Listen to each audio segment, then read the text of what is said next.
word daar, dink julle, word daar genoeg voorsiening gemaak in julle omgewing vir daai sodanige kinders wat Engels praat en Engels praat in die kerk in massief konteks.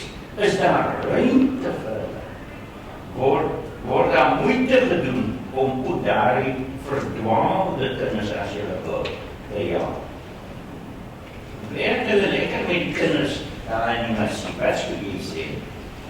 Ja, meneer, ik zou zeggen, aan onze gemeenschap is daar verschrikkelijk baie kinders. En zo'n van hulle is wat massie toe gaan, zo'n van hulle gaan madrassen doen. Ja, in de ochtend, in die middags. En gaan hulle madrassen doen. En hulle verstaan ook wat die mu'alima of die mu'alim willen zeggen. Al gaan hulle die in daar en automatisch zijn er uit die madrasa instappen en dan begint hulle allemaal wat gesê was dat doen. Maar jy sê ook nie dat hulle kry die blootstelling, hulle word, daar is 'n poging wat aangewend word om hulle te help, selfs al sukkel hulle met taal en spraak en so. Wat sê jy? Ek sou sê wat my is, die fokus in die jeugkerk is op die les, nie noodwendig op die taal nie. En dis maar die ouers se verantwoordelikheid as daai kindjie huis toe gaan met sy bladsytjie of sy prentjie of sy lesie wat hy nou geleer het vandag in die kerk. Dis maar ek dink nie daar word so voorsiening gemaak om te kyk, verstaan elke kind nie. Dis meer om was die les gegee, was die les voltooi in die tyd wat die kerkdiens aan was. En dis maar nou die ouers se verantwoordelikheid om seker te maak hulle kind die woord ontvang.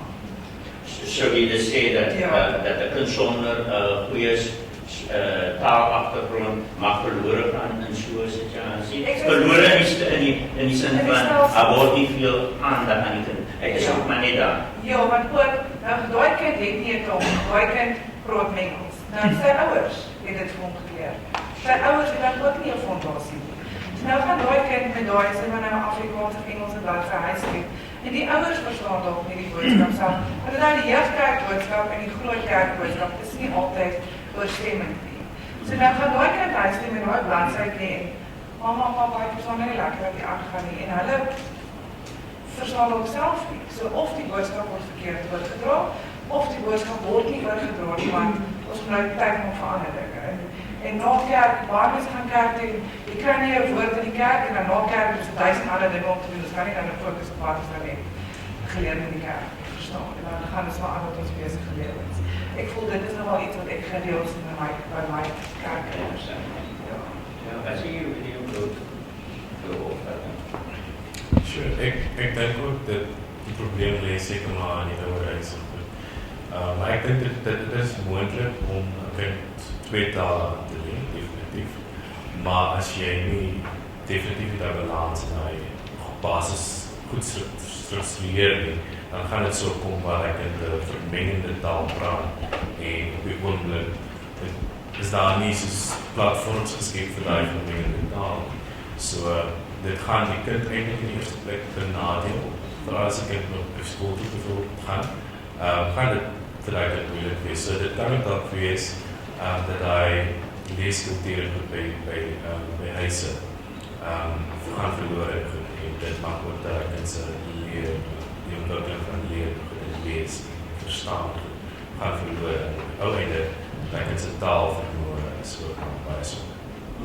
Christine, na jou toe, dit is toch wêreldwyd reeds nagevors en deeglik bewys dat moedertaalonderrig in alle opsigte die beste is en jy kan die tweede taal en die derde taal selfs beter bou, stewiger bou as die fundament, die fondasie van die moedertaal.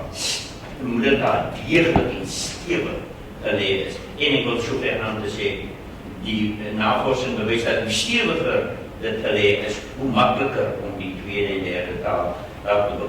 Nou, die geloofsleiers nou nie 'n taak hier nie. Ek meen, moet hulle nie ook bydra aan julle so gemeenskapsmense en belangrike gemeenskapsmense ook?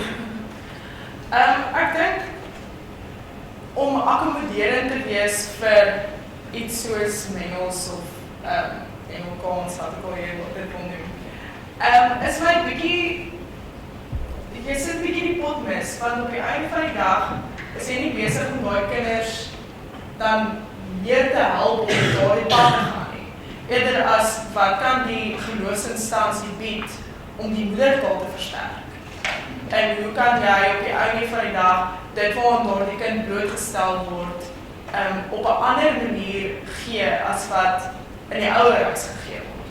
En hoe kan hulle dan op daardie ouderdom van hulle lewe identifiseer met die moedertaal wat binne die kerk gepraat word. Dat dit iets is wat hulle mee kan vereenselwig, dat dit nie noodwendig is net goed wat hulle sien op televisie of by hulle vriende of wat ook al nie, dat dit ook maar iets is wat hulle kan sien, maar dis hoe ek kan aanbid in my taal en op daardie manier meer waardering kry vir Afrikaans of Engels of hoe ook al sy. Ja, en dat dit gaan oor die identiteit wat die kerk kweek.